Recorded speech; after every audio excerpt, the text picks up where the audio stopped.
बहुत समय पहले की बात है।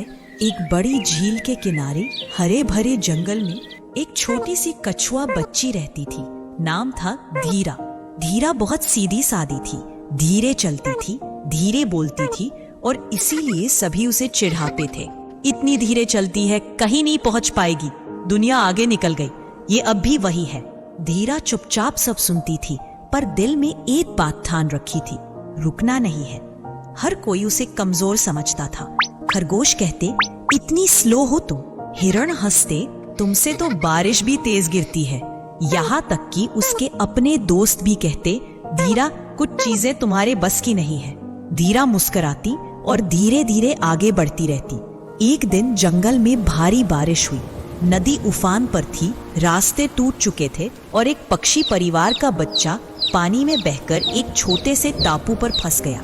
सभी जानवर जमा हो गए, हिरन, बंदर, हाथी, खरगोश, पर कोई भी उस छोटे टापू तक नहीं पहुंच सका।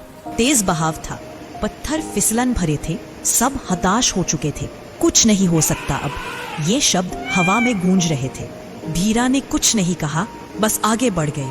उसके छोटे पैर फिसलते, पानी की धार उसे धक्का देती, लेकिन वो रुकी नहीं। धीमी थी, पर ठान ली थी उस बच्चे को बचाना है।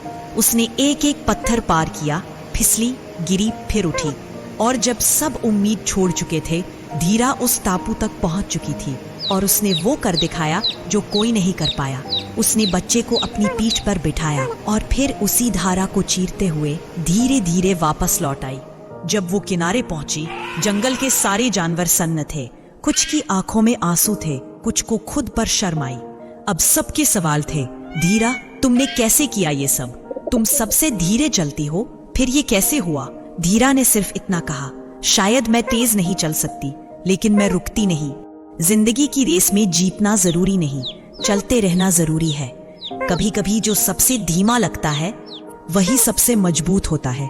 तेज चलना ताकत हो सकती है, लेकिन रुके बिना चलना पहचान बनाती है।